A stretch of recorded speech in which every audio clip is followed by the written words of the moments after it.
Up next on the podcast, we have Chef Michael Hanna from St. Vito's Focacciaria in Nashville. Michael Hanna. What's up, brother? We live? We're always live. Do I need to be closer to this, or are we good? You can move it a little bit closer. Yeah. Maybe I can scoot over. There you go. That's perfect. There you go. I'm a short guy, so this couch really eats me up. It's so comfortable, man. Like sometimes I'll be laying in bed and I'll just come out to the couch to take a nap, just to go back to bed. Why not? Yeah. What's the latest, brother? Man. How's life? Good. Yeah. 7 days. 7 days at St. Vito Focacciaria. 7 days at St. Vito. Why focaccia? Accident. Yeah. I remember during the pandemic you were working on the dough. And I remember you gave me I was doing something. I met Livon, I think. I was picking up... Where did I meet? I met you guys in a parking lot somewhere. I was doing a farmer's market. Margot. Right? I think he was selling pretzels. He was selling pretzels, and I bought a whole shitload of pretzels from him. Yeah. That's right, You were doing dinners at your house. I was doing dinners here, yeah. Here? Uh-huh. And then you're there like, hey man, you should try this focaccia. And I was like, what the fuck? It was amazing. Yeah, dude. I don't know. Got bored during the pandemic. Started making bread like everybody else? I didn't make bread. Mm-hmm. So the bread thing, I think just through working at Rolf and Daughters and Folk, like feeding the starter and then watching Michael, the baker there, and what he did, and then the processes for both restaurants, like I think through some osmosis, it just was in my brain. Mm-hmm. So I already had this understanding of bread, or what good bread should taste like. And then I went to Italy for about 3.5 weeks. This is right before I had my first kid. And that kind of changed the way I thought about food a lot. I wanted to cook, more simple. I think it was like part of that whole like the progression of a cook, like figuring out like what do you actually want to cook. Maturity. Yeah, I guess. Yeah, it's a maturity thing, which I struggle at.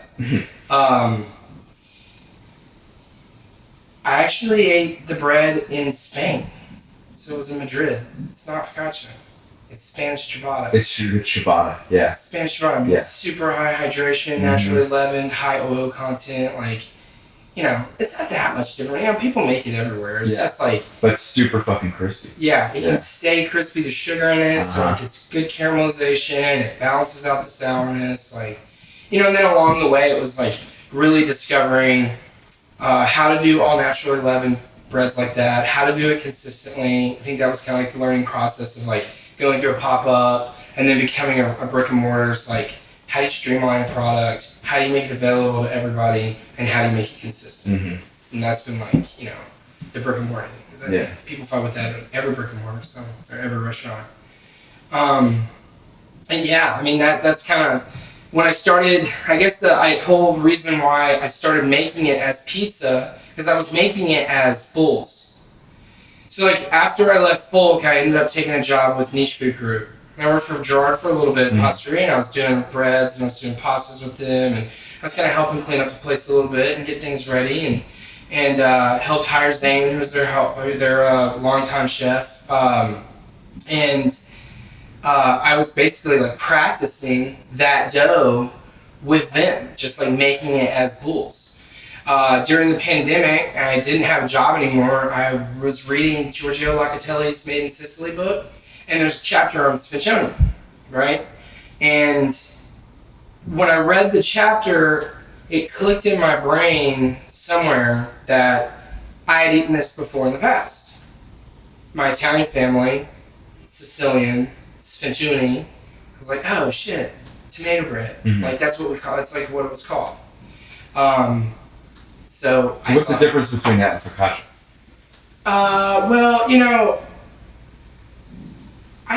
I think that it's more it's not really a difference, I guess. Spiccioni was started by nuns in Palermo. Then this is part of that book. It tells the history of it. It's the San Vitus. That's where we got St. Vito from. The convent of nuns were this powerhouse of baking. They created all these pastries and all these great breads and stuff out of Palermo and Sicily. And this specific style of pizza, or tomato bread, whatever is kind of what they use. Leftover dough, caciocavallo cheese, a tomato sauce that's usually got onions and anchovy based, pecorino cheese always, and then leftover breadcrumbs, because, Italians use breadcrumbs everywhere. Yeah, it's great. Yeah. And it's all over our menu. So basically reading that and knowing this dough that I had, and I actually had like some on the counter fermenting, and I was like, oh shit, well, let's start turning this into pizza. And I talked to a buddy of mine, his name is Danny. He just opened up a place on Long Island called Anna Pizza Wine. He was a pizza guy with us at Polk when we opened. And we connected really well over simplicity, right? Like, I had been in multiple kitchens. I was like always like, freaking a little bit wild and crazy and whatnot. He was very like calm, and I thought about food and like, well, how can we just like make it so wild and different? And he thought about like, well, how can we just like make it really simple, really good, right? Yeah. And like Tom Bayless thought that way too. Like I learned a lot from him, and Phil to an extent thinks that way. So like I learned a lot from them, and then like going to Italy changed everything. Because I had this one dish that really just blew my mind. I stepped back and I thought, this is it. This is how I want to learn how to cook. This is how I want to be.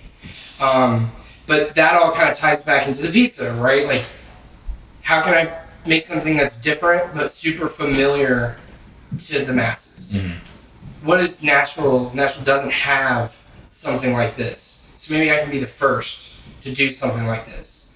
And the familiar flavors are just like the classic Spincioni, right? Like pecorino, breadcrumbs, tomato. Like it tastes like pizza. Doesn't look like your average pizza. It's not round. It's not New York style. It's not thin crust or anything. Like it's not Detroit style. It's not Detroit. Yeah. It's not it's not a deep dish. Get a lot of that. Like, is this deep dish? It's like, no, it's not. But it's the furthest thing. But like it's and I've come to the realization that for us, like our pizza, we only serve 4 pizzas. They never change. They're always there. It's about the bread.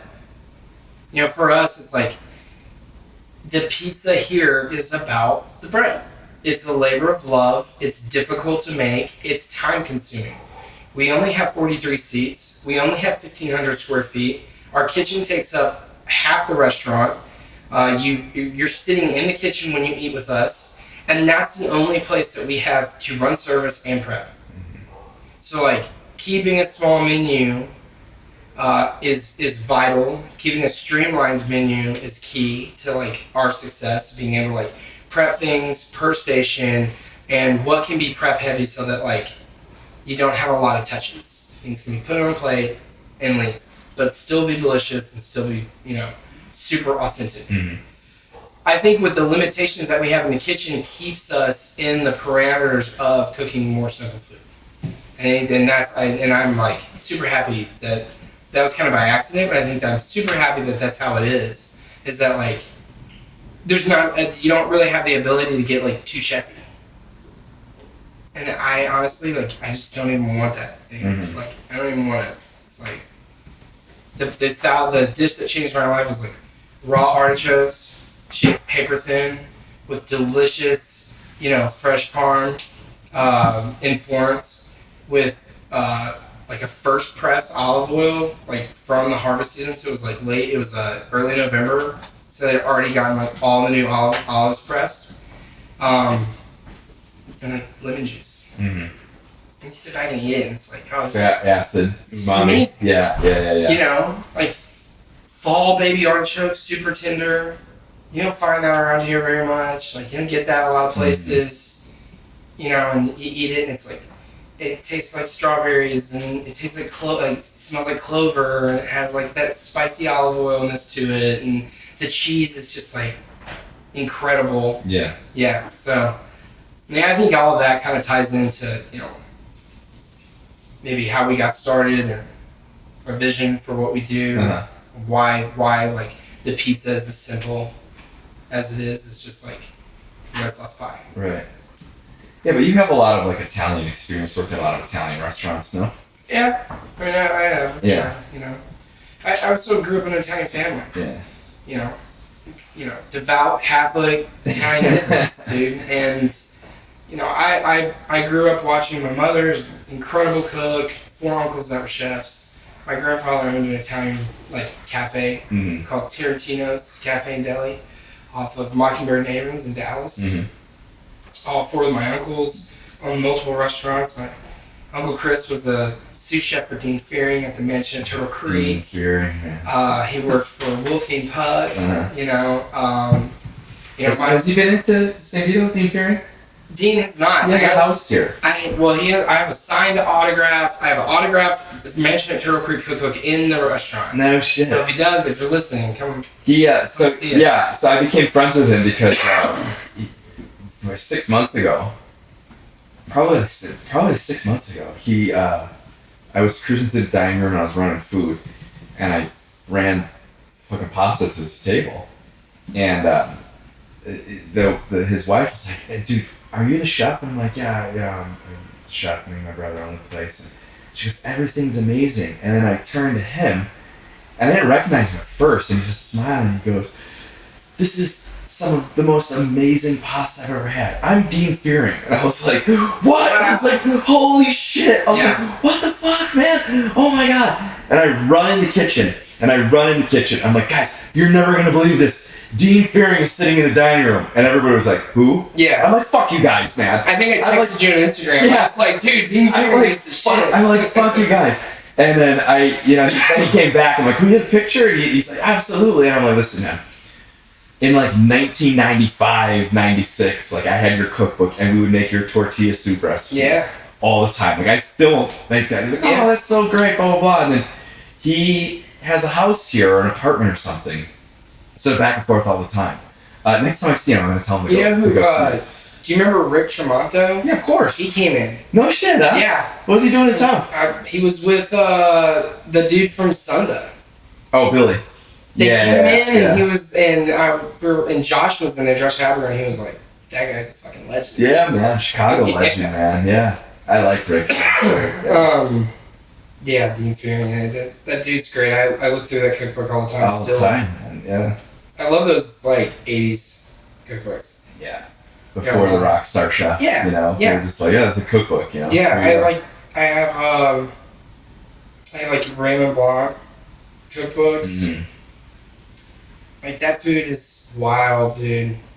And it's so great to read through. Yeah. And I have... it's huge portions, butter sauces. Yeah.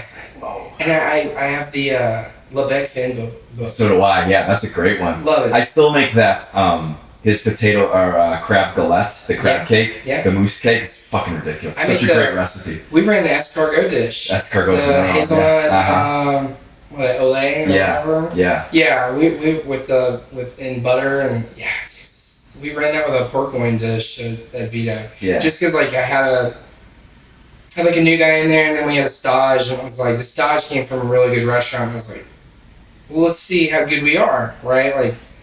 Let's make this because I had it all ordered and pre-planned, and I was like, let's do this dish, and we pulled it off, and it's so good. Yeah. It's hard for us to sell escargot. It's hard. We had an escargot arancini on. Yeah. And I would mount it with escargot butter. And it was lots of fresh herbs and Pernod. And it was amazing escargot butter. Then we would poach the escargot, infuse them with flavor, chop them up, fold them into the arancini. And I thought it was fucking amazing. Yeah. I was like, this is, and nobody ordered it. Yeah. Nobody fucking That's exactly. Escargot arancini.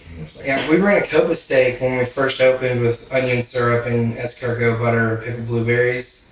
And it was really delicious. Pick up on the Conroe. Uh-huh. And, same thing. Nobody gets it. Whatever. So besides focaccia, what else? You have a whole menu of stuff. It's not a pizzeria. Well, we buy pasta from you. Yeah, thank you. 20 pounds a week. 20 pounds a week. I that's a staple on the menu now. Is our pork ragu al verde, which is I was kind of determined. I get something in my head, and I'm like, all right, we're not gonna do this, right? I don't want hot honey on my pepperoni pizza, although it's fucking delicious. Uh-huh. And then we put saffron honey on it, but it's not hot honey. It's saffron. I didn't want a red sauce pork ragu. just because it's like, if you're coming to see us, I want to cook super classic, and I want different, I want really classic Italian dishes that maybe you haven't heard of sometimes. And that doesn't always win. You know, customers want familiarity. Yeah. But this is kind of like the tale of two different ragùs, right? It's like two northern Italian, one from like Lombardy, one from Tuscany, and it's basically like one's a white pork ragu and the other one is like an all herb ragu. It uses like leftover lettuces and stuff like that. Combine them a little bit. Put a little Sicilian flair into it because I felt like it needed it, because basically what we'll do is we'll take anchovy and gold raisins and capers, and we'll make like a put it in a Robocoop, just blitz it up. And then kind of like a mirepoix sofrito of onion and shallot and fresh celery and garlic. Sear off all the pork shoulders, cut it like carnitas, sear it all off separately. We cure it in caper salt that we make in-house and like fennel pollen for 24 hours. Sear it off, pull it out, put all of our vegetables, sofrito, capers, anchovy, gold raisins, everything in there, and we let it caramelize. It takes like 45 minutes. Just like deglaze the pan, caramelize, hit it with white wine, add caper brine and olive brine to it, full of smoked herbs that we do in-house, and tons of bay leaves. Throw the pork back in there, uncovered, throw it in the oven, 350, 2.5, 3 hours, pulls apart. So it's got this like anchovy funkiness to it, right? Then when we pick it up when we're picking it up on the line, we'll caramelize it again in the pan, hit it with a little bit of white wine, hit it with a bit of pasta water, cream till it kind of cooks down, throw our noodles in, and every single herb we have in-house to turn it green. So like right at the last second, parsley, dill, chervil, tarragon, marjoram, like everything that we have goes in there, finely chopped, big knob of butter, toss it up, big squeeze of lemon juice, little bit of pecorino on top. Goes out the door. Sounds fucking great. It's delicious. That sounds fucking amazing. And it's unique. You know, it's not like what you see every day. It's not what people expect, because as soon as they order, they're like, "Oh, I have the ragu," and then we have to have a conversation with them that like not all ragu is red. Right. But I mean, that's kind of a staple. We usually always try to have a tuna crudo on. I was kind of against it at first, but man, people just love tuna. They do. And I like it, especially when you can get good stuff. It's like, you know, can I have that? People are, you know, probably a little weird about coming into a place like St. Vito and like, oh, tuna's on the menu? But like, I don't think so. We keep it super simple. Yeah. It's like, I'm piggybacking off of sushi bars, fish orders. So everything comes from Japan. That's great. That's really cool. And it's cheaper than some of the other places that you can order fish from. Yeah, that's really cool. Yeah. They're great neighbors too. Yeah, they're good guys. They're just amazing. Yeah. And so I get this like the best fucking tuna that you can get. Serve it with a Batarga mayonnaise that we make out of cured egg yolk and tons of Batarga, lemon juice, and really nice olive oil. That's it. Why did you get into cooking?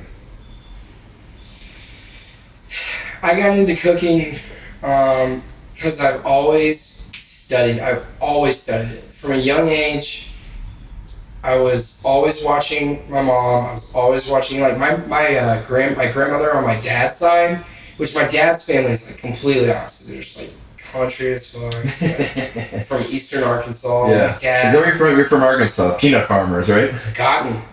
Yeah. Cotton and soybean. Yeah.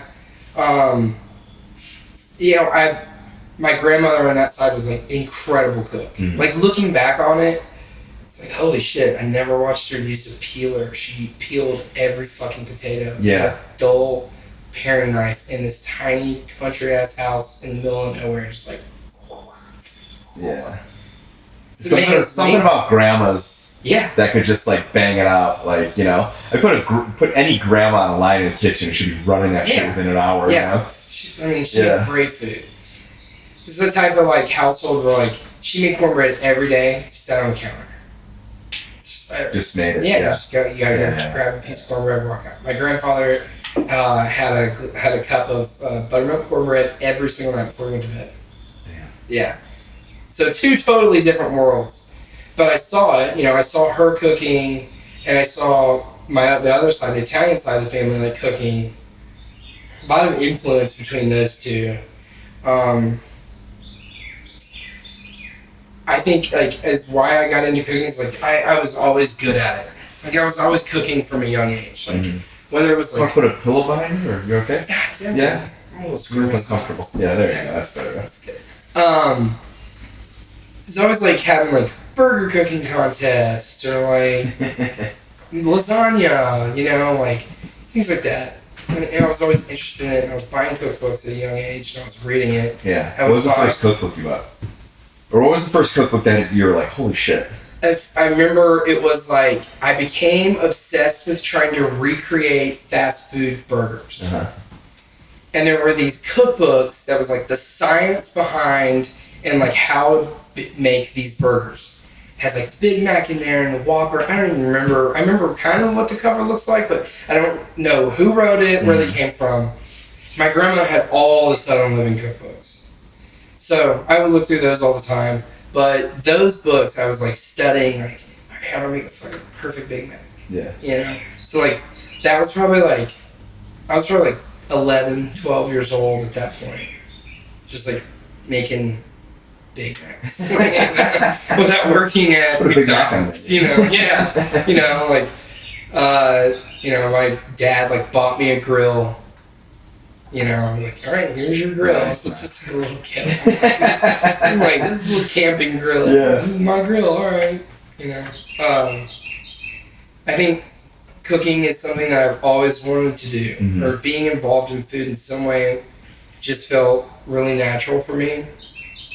It's kind of the only thing I ever wanted to do. Yeah. And what was the first restaurant you worked at? The first real restaurant that I worked at was a hot wing place called Foghorns. Oh, yeah, I know Foghorns. It's a chain, right? Yeah. Yeah, I know Foghorns, yeah. Yeah. 50 different wing sauces. Yeah. Yeah. That was working there, trying to go to college and stuff. I did 1 year at University of Arkansas, just cooked at Foghorns and fucked off the whole time. What were you studying in college? No. Nothing, right? Fucking. I think I had a 1.8 grade point. It's my first or my second semester. Yeah. It was studying partying and girls. Yeah. And, working in the restaurant. And that kitchen wasn't they ran a great operation, but it was come to work and eat some mushrooms. Mm-hmm. Run the big tank double fryers. Yeah. You just take, You just come home covered in wing sauce all the time. Just in tortilla chips everywhere. It's one of those types of places. When I got serious about cooking, I guess, started seeing a lot of my friends graduating or close to graduating. You're gonna get my life together? Fuck. Yeah. What have I been doing? So I was in Dallas. I bartended and prep cooked in Dallas for a little bit. I was 20, 21 years old. Yeah. I was I've tried to do as many stages as I possibly could across my career, whether it was working with Ryan Pruitt down at Pesh, or I was in Portland and I ended up in Vitaly Loveless or Vitaly's place. You remember that guy? Mm-hmm. Peeling cucumbers, and there's a French restaurant off of there's a French restaurant in Boise. My sister was in Boise at the time, and I got the Cafe de Paris. I never cooked French food. They needed someone to help out for a few weeks, and so I'd go in there and I had really no idea what I was doing. I was green. I look back on that time, and it's fuck. Yeah. It's 21, 22 years old. Only experience I really had was family restaurant, looking, Foghorns, doing some catering for this terrible catering company that I was being paid, $7 an hour to work at, and stuff like that. kind of had no like real direction. I kind of felt like I was like, you know, but you're also so young at that time. It's like, what are you gonna do? Yeah, it's the time to figure it out, right? I think I had the realization like, to be successful in the restaurant industry at a high level. I'm not talking about like being successful as in like I have a job or like I, you know, have a job at like a hotel, getting paid, whatever. That's still success. But I'm saying like for me, my interpretation of success was, I wanted to own a restaurant, and maybe I was like a little afraid of what it was going to take to get there, but you could see it pretty mapped out. Mm-hmm. It's like, oh, I've got to fucking grind. Here's the grind. You got to do it. Mm-hmm. In order to get from point A to point B, this is what has to happen. That clicked at like 22, 23 years old for me. Mm-hmm. And ever since then, I was like, all right, you know.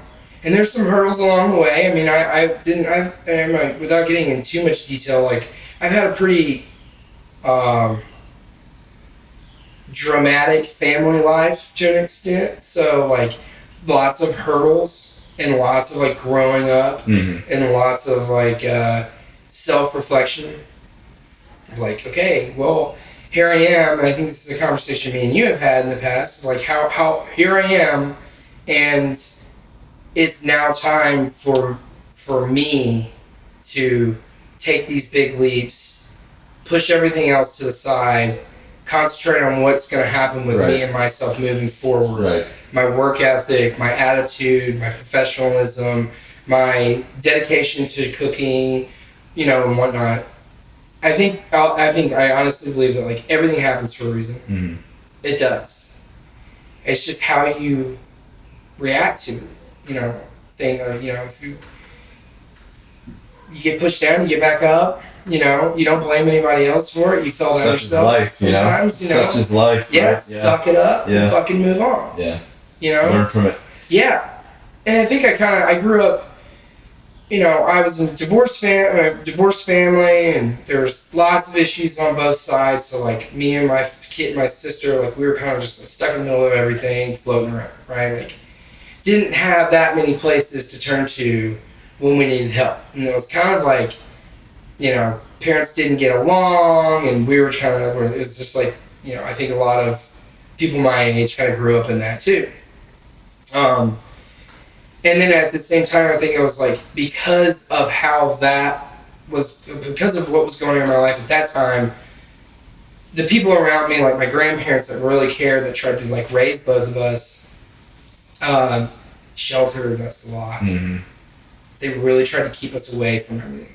So then when they're gone, and we don't really have anybody else to lean on, the real world hits you and you're like, fuck. Now I don't have anybody. Right. I gotta do this on my own. Where do I turn? Mm-hmm. It takes difficult situations and it takes difficult conversations, like me and you've had in the past, to wake some people up. Mm-hmm. Hey, dude, guess what? This is your life. This is your career. You are gonna make what you make of it. Figure it out. Or some people never have those realizations. Of course. They go through their whole fucking life blaming others or going from situation to situation, making the same mistakes, not seeing the patterns of what they're doing and not changing behavior. Yeah.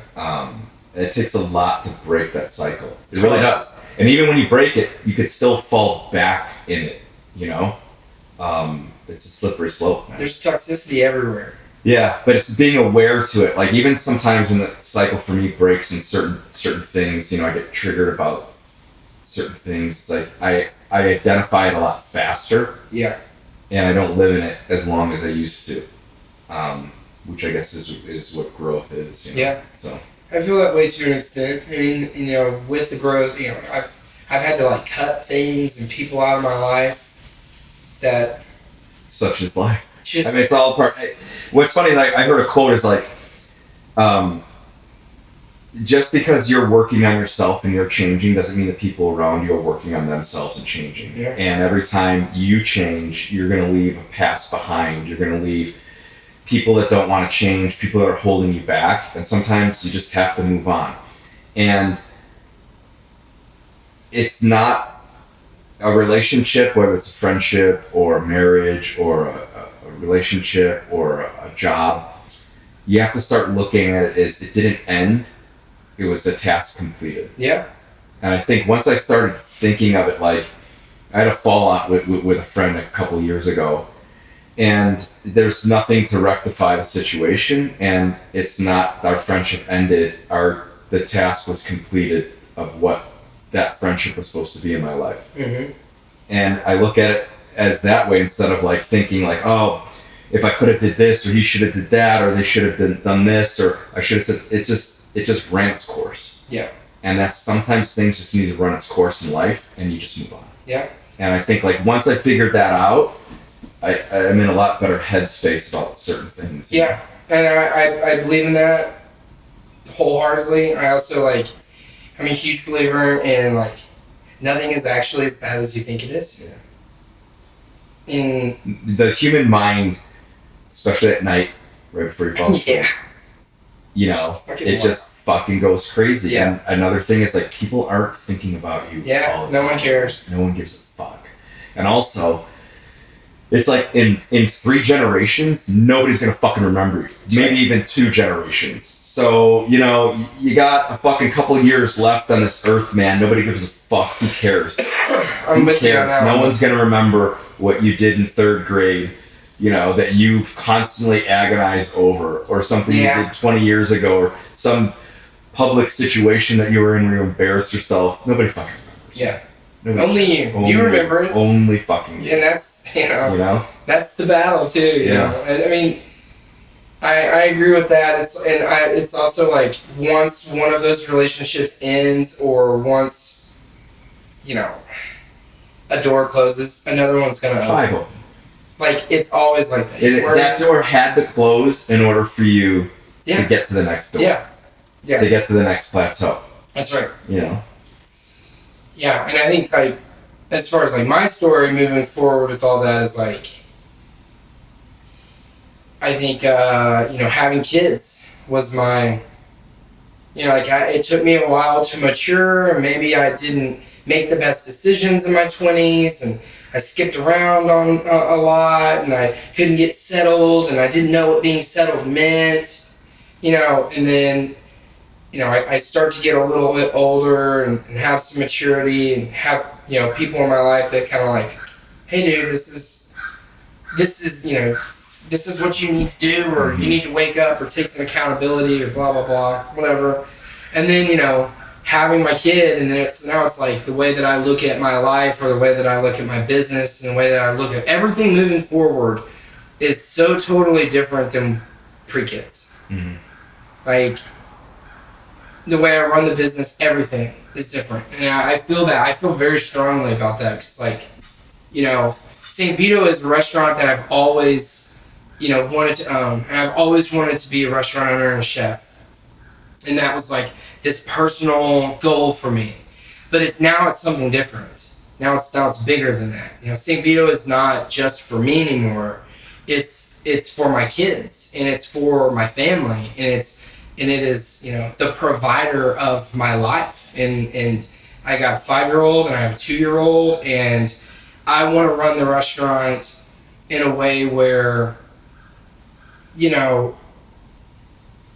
I hate putting it this way, because it's not necessarily fair, but I opened up the restaurant with a newborn, and at the time a 3-year-old. That's a lot. It's a fuck ton, right?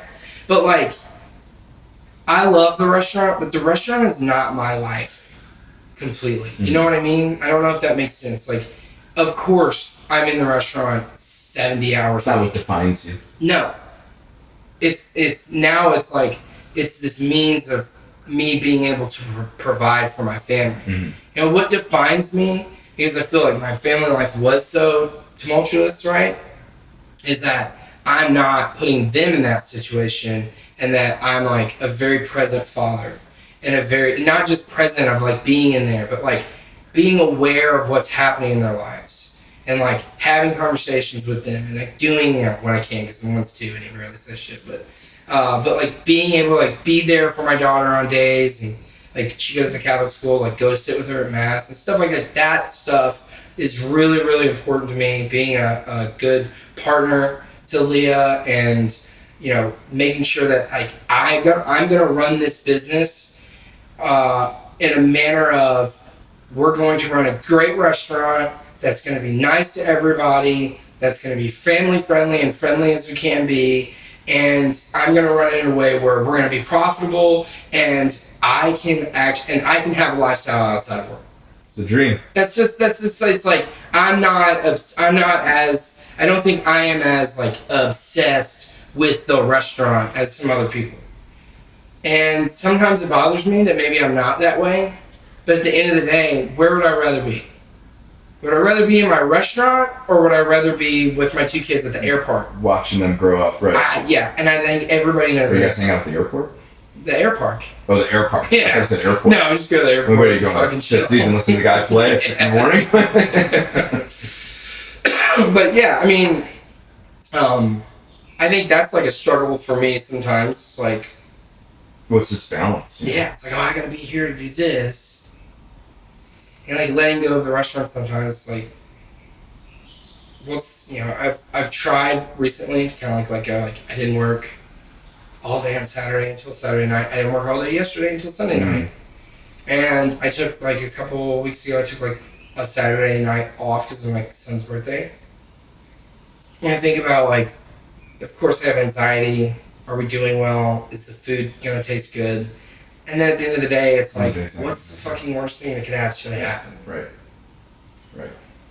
And like, if I haven't trained enough people to know what I want to see happen in the restaurant, or like sharpen their decision-making abilities, that's a failure on me. That means I have to do better. Somebody said, if your business can't run with you not there, you're doing something wrong. That's right. And that quote makes sense, but sometimes it doesn't fit into like a restaurant setting, because it's not like day one of opening a restaurant you can have all these people in place to manage it and you just step away.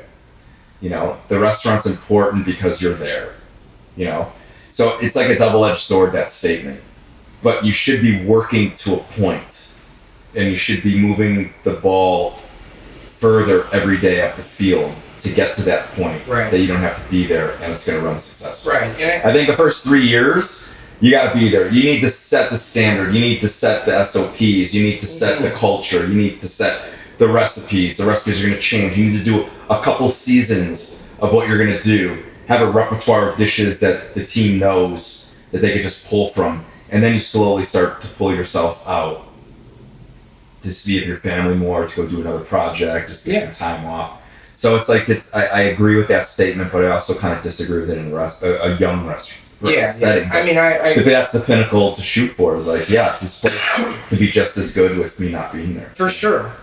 I mean, I think it's a given for most people that know restaurants. Like, you're gonna have to be there a lot the first 3 years. It needs to get set up. It has to. It's way too young. There's too many variables. Yeah, it's too many variables. You also have like, I find that I look at things, and I guess I look at things from like the owner and the chef, way different than some of my employees. And I've had to like have these like talks off the cliff with them sometimes. It's like,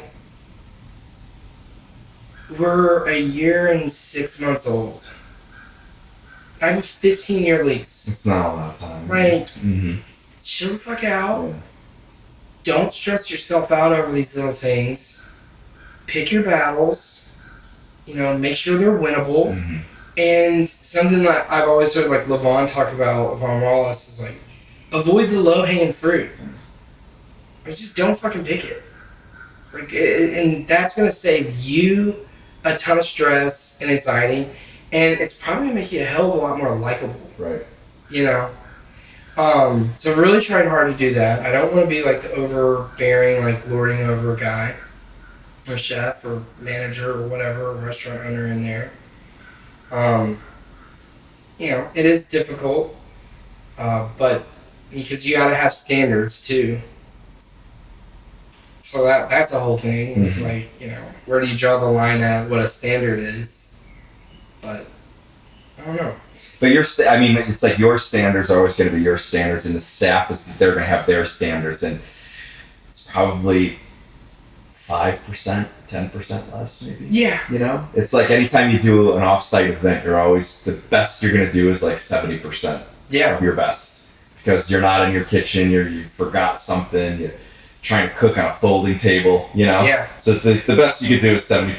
Just be happy with it, man. Yeah. For sure. So. What was, so you worked at Foghorns, what was, like, your first real introduction to, like, a real heavy-duty restaurant? You're like, oh, fuck, like, I'm working with a bunch of chefs. I stashed at, when I was in Dallas, I thought I was going to do, like, Le Cordon Bleu Culinary School. My uncles... Michael Matthew and Patrick. Patrick's probably like the whiz kid chef from back in the 90s, like the hottest thing in Dallas.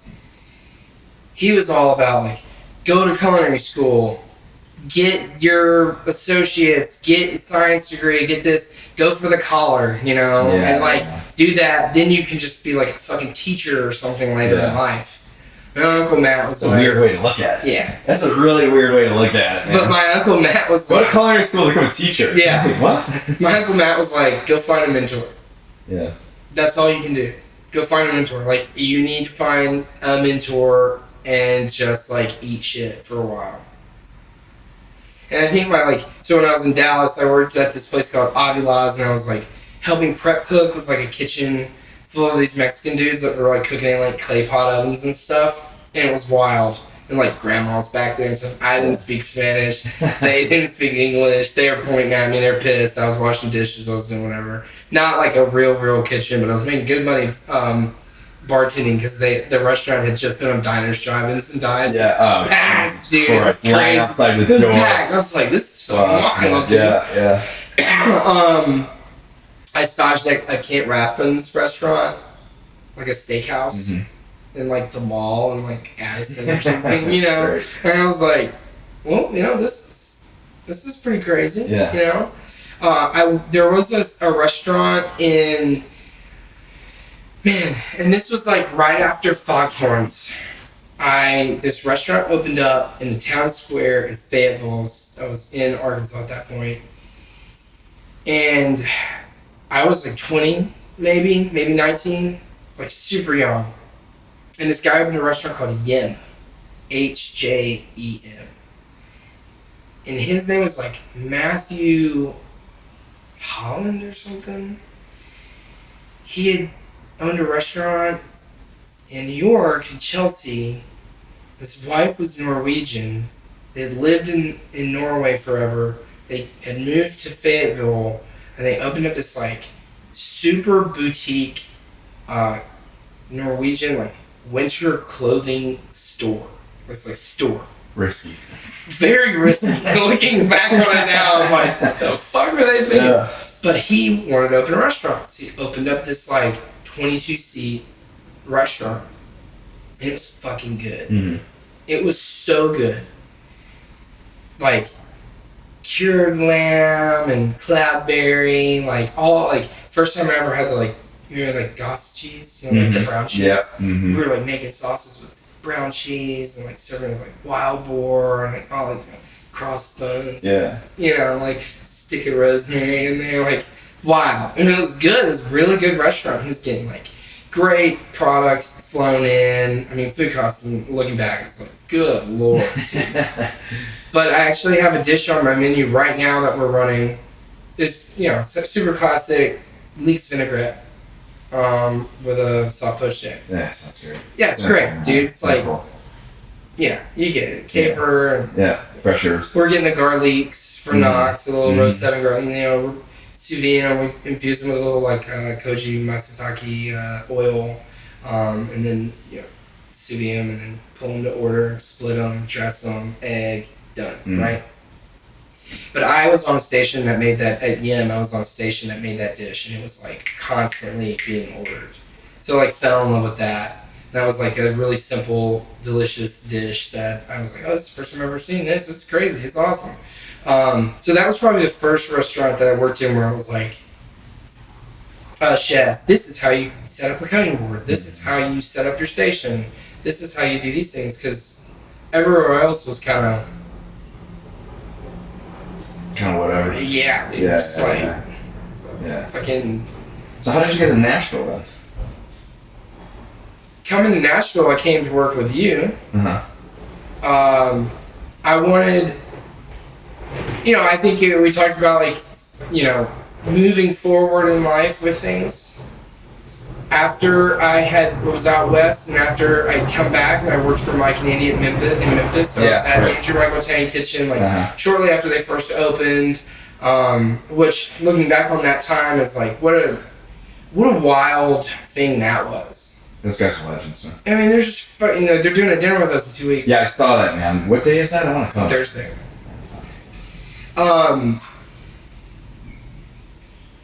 Those dudes are crazy. I mean, they opened up this restaurant. The kitchen was like the size of your couch. No pasta extruders. Everything handmade. Yeah. Super Southern, but still super Italian, 'cause they both were from Italian families. I fell in love with their restaurant. I was like, when I came back, I had this idea. So I guess a lot of people don't know this. Like, I had this idea. My dad has farming background. We had all this property in eastern Arkansas where my grandparents' house was. And being like out west, I saw this like farm to table thing. We didn't have that. That didn't exist in Dallas. That didn't exist in Memphis. That didn't exist anywhere where I was from. And I was like, whoa, we could capitalize on this. Let's start growing vegetables and start a farm and provide the Memphis market with it. And it so happened at the same time, like, Ryan Trim was doing Sweetgrass, and I worked there for a little bit. Andy and Mike were getting together, and Kelly English. So like, there was a thing happening in Memphis where like people were starting to like wake up and wanted some more modern, like different food. Right. So when I moved back, I went to work for them.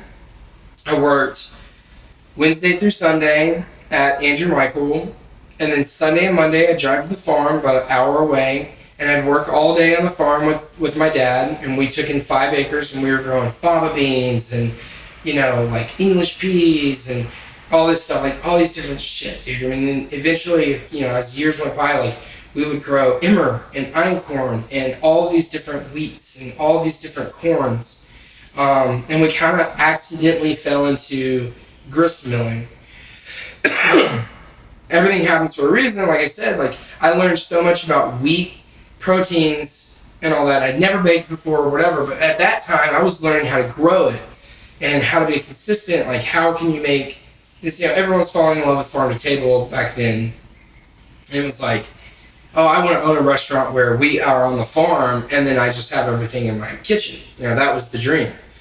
Excuse me. But we were practicing with basically like Mike and Andy and Kelly English and all their restaurants. Like, we were spaghetti squashes and winter squash and all this stuff. And then we grew this, we bought 36 seeds of Hickory King corn from Victory Seed Company. We planted it and we saved it because Hog and Hominy had opened. We wanted to use the corn to make hominy.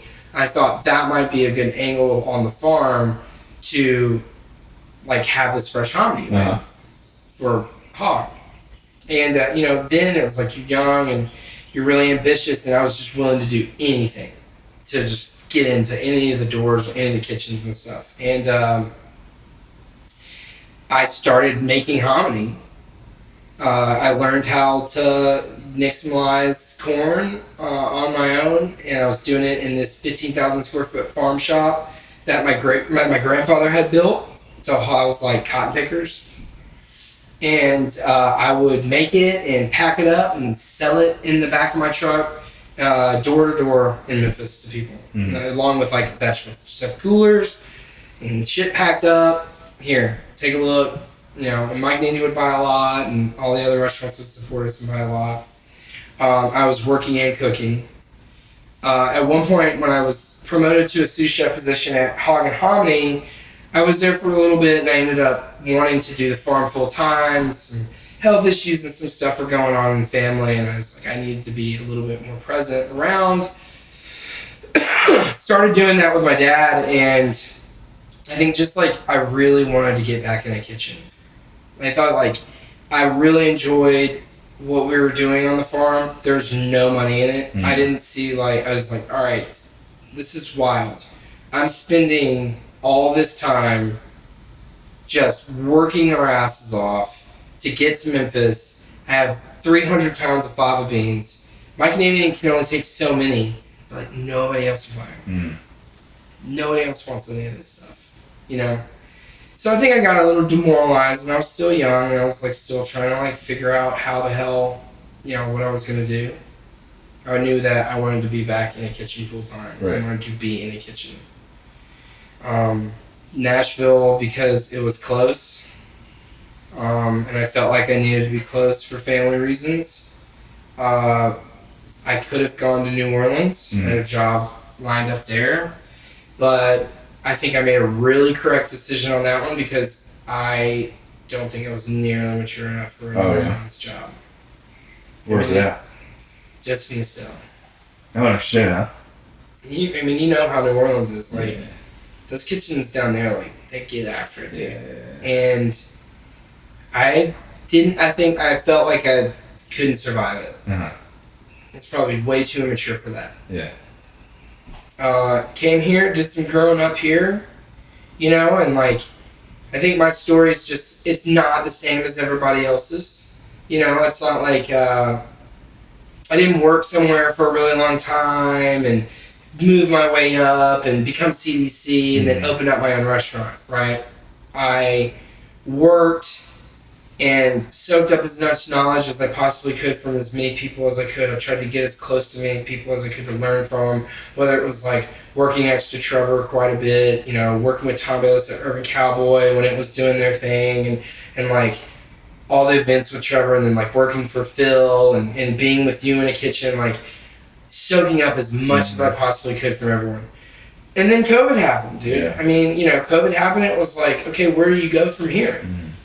You know, I looked at COVID as like, I lost my job, but at the same time, here we are at this low point. I want to keep myself busy. I've always wanted to own a restaurant. Maybe this is the time for me to jump, you know? Maybe this is it. Can I get in somewhere cheap? Is the market going to collapse? Can we get in somewhere cheap?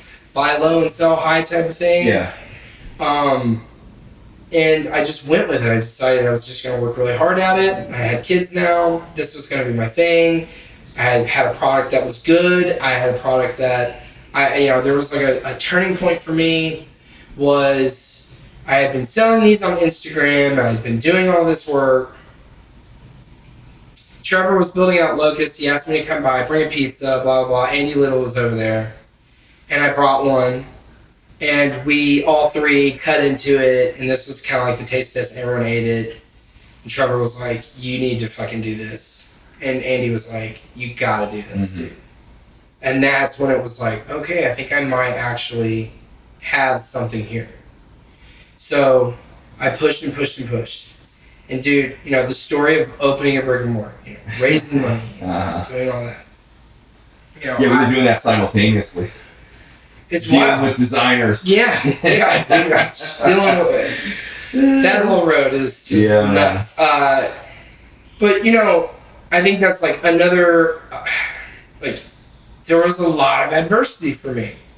I don't have a name like everybody else, right? You know, like I'm not like Brian and Lana, you know, like I'm not like Colby, like I'm not like you, like those guys, like everybody knew those guys before they opened the restaurants and stuff. Like I was just kind of coming out of nowhere. I think I used that a little bit to put a chip on my shoulder to be like, well, I can do it too. One thing that you're doing it, you know, and one thing I think that I have like facing adversity, you know, it's like I had faced a lot of personal adversity in my life. So there's not like this thing in me that just is ever gonna quit. Like I'm just not. And I think people are, you're a big personality. It's fine, it's like, that's who I am. I'm going to shoot you fucking straight. Yeah, if you want to know the truth, yeah. ask me the truth. What am I supposed to do? Fucking lie to you? Right. Put lipstick on a pig? Like, I'm not doing any of that shit. Like, you go somewhere else and talk to somebody else if that's what you want. Mm-hmm. Like, hey, this is what I think. Whatever. Some people like it, some people don't. I don't care. But raising money, through that whole thing, I made it an effort. I thought, you know what? If we're going to do this thing, fuck it. I'm going to have a business plan in my backpack. I'm going to have a deck in my backpack. I'm going to have all my numbers to a T. And whenever there's any motherfucker that I think might want to invest with me, I'm throwing it on the table in front of them. I'm telling them me and you're going to have a conversation. Yeah. Like, we're going to talk about this. If you show any interest, let's do it. I was doing this, I was cooking privately for this guy that lives off of Belmont. Great dude. And, super nice to me and my family. His son went to Notre Dame, my wife went to Notre Dame. They invites us over all the time. I go over there and it's like all the predators are hanging out, all these people. I'm there and I'm cooking the food. They're asking me everything about it. I'm like, you want to have a conversation? Yeah. You want to know? You want to learn more? Boom. Yeah. Right. Let's talk. You got time? There was a guy there that was going around the party being like, have you heard about this fucking St. Vito place? And I was like, that's mine. Yeah. And I was just like, that guy, let's exchange numbers next week. Hey, you want to talk about investment? Yeah. Sure. Drove out to Brentwood, met him at Del Frisco's. Well, what do you think that investment looks like? I told him, honestly, I don't fucking know. What is I'm learning here. You're the first person I've ever met with. Let's figure this out. And just by contacting him, he became a fan of ours. He came to Hunter Station. He came to Van Dyke when we were set up there. He came to Hawthorne, but he was buddies with the Reed family, and he introduced me to them, and then they were friends with other people, and they introduced me to them, and then I talked to Max Goldberg and Ben Goldberg, and they introduced me to other people, and from there I just I got out in front of the money people myself. I talked to dude from Yeehaw Brewing and the guy that Mr. Sanfilippo that owns Pinewood. I went through the docket of people who invest in restaurants in the city, just one by one. Keeping them at my side, trying to have conversations whether or not this thing was going to work or not. And there's a lot of times where it was over, dude. It was all right, well, I'm taking out high interest credit card to make this thing work. I'm getting myself kind of fucked up now, and it's so much stress. It was losing patches of hair in my beard and shit. And I just really put it in. I had a conversation with a very famous chef here in town who wanted me to come work for him. It was going to be a great job, and it would have been fantastic, and I probably would have had health insurance, and I would have had all these things done. And it was such a good conversation, and I got off the phone, and then I got done, and I thought, if I fucking do this, I'll never forgive myself. Mm-hmm. Because here I am, at the time, 34 years old, 35, I'm 37 now. Got a small kid. At that time, I don't think we knew, or maybe we knew we were pregnant with the other one. It's I tell my kids that, well, Dad used to have his own little thing, but he didn't, and he just went to work for so-and-so, and then he did it, and it's fuck that, dude. No way. Right. Just gets to the point where you just know that you don't want to work for anybody else anymore. It's I you know what, I'm sick of all this shit. Yeah. I'm sick of making other people money. and I like what I'm doing right now. And I think there's a path forward. Yeah. And my food cost looks, my profit margin is great on this product, and how do we turn this into a streamlined business? And none of those people I met with are my business partners. Mm-hmm. It's crazy how it works. It's fucking wild. Everybody's it's such a great idea. You want to invest now? No. Yeah. Nah, I don't want to do that. It's people are weird with money now. And rightfully so. Talking to billionaires about investing $30,000, and they're I just don't think I could do it. And then they tell you how they got to change all the tires in their Ferrari, and it's going to cost $300,000. And you're just the fuck, man. Yeah. their vacation home. And right. They gotta change the LED lights on there. Cost you $30,000 to fly over there. Yeah. But I don't know. Like I my business partner now, we have such a healthy relationship. We're on the same page, and he's a lot like me. And the first conversation I ever had with him, we talked for 2.5 hours, and this dude was a bulldog. He was like, what's your numbers look like? But like asking me every fucking question there is. And I was just firing him back. Nice. So it was like a tug of war. Yeah. And it was like kind of like sniffing each other out, like, are you for real? Are you for real? You know? And he flew down. My last pop-up at Hathorn, I had no agreement with any investor. And this dude flew down, came and sat at the bar, ate, last pop-up, sat down at the end of his meal, sat down, had a conversation, and basically, like, I had learned so much after talking to all of these business people, I learned, just get good at it. Yeah, dude. I learned from, Aunt Mr. Sanfilippo. I learned from Colin Reed. I learned from Max and Ben. Like, I learned I took notes during the meetings, and I reread through them, and I talked to them, and I just was like, all right, well, you know what? This is the deal I want. Because I was learning, like, what the fuck is the difference between an investor, a lender, and a business partner? Oh, I didn't know that. Well, I learned really quickly sitting down with all those people. Yeah. And, he wanted a partnership. He wanted it to be fair. He wanted me to make money.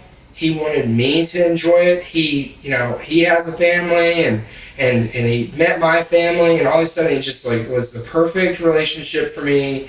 And this guy knows how to make money, knows how to streamline my restaurant, knows how to be profitable, and he was just, so straightforward.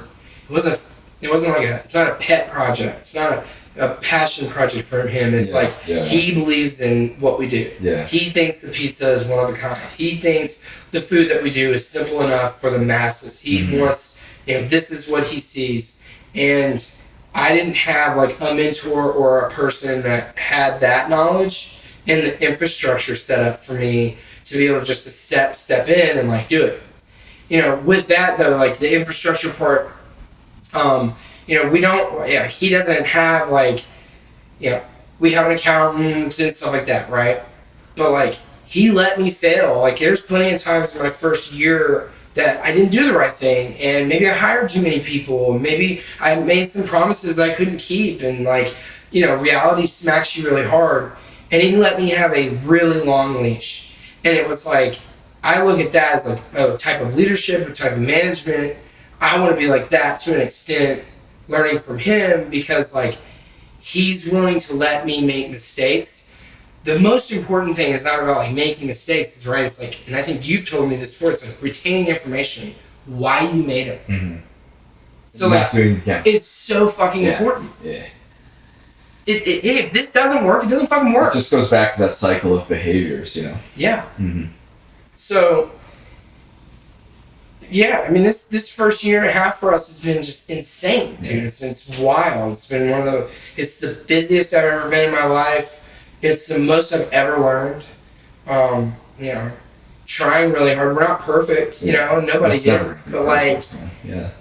So what's next? So what's next for St. Vito's, man? Push. Yeah. Push, dude. I don't give a shit about another concept. Maybe in time. I don't give a shit about that right now. Yeah. Like we talked about earlier, this is a marathon. The way that our like financial deals and stuff are set up, like, the first 3 years are gonna suck. Be in there a lot, all the time. Money's gonna be tight. Shit's gonna be weird. The way it's all kind of set up is like after that year 3, then after that year 5, we still got 2 more years in lease after year 5. It's like coast. Yeah. Get your systems in place. Don't panic about every small detail. Be respectful of people. Learn how to manage better and treat people nice. Like that's kind of like my focus. Mm-hmm. What's next for me is just like making St. Vito is the best that we can be. Right on. Or like trying to get more people in there that understand that what we're doing is not just pizza. Yeah. You know, that's like our hardest thing. It's like people just don't come in because they're like, oh, well, it's pizza, I'll get it some other time. You know, it's like, well, there's a whole thing happening in here. Yeah, definitely. But right on, brother. Well, it's great sitting down and talking with you. Yeah. People want to find you, where do they find you at, man? At the restaurant all the time. Yeah, Instagram handle? Or? Yeah. At the restaurant. At St. Vito Focacciaria. Yeah. At 605 Mansion Street, Gulch-ish is what I call it. By Patagonia. Right on. Sushi bar, Iberian Pig. That block's starting to... Yeah, it's starting to be cool, man. Yeah, it's starting to pick it's up like a lot. Restaurant row. Fucking hotel can get done, and the tower behind us. Yeah. Yeah, construction. We didn't even go into the construction conversation. That's a whole fucking thing. It's a whole other podcast. Yeah, it sucks. Right on. Thanks, brother. Thanks for sitting down, man. Yeah, for sure. Right on.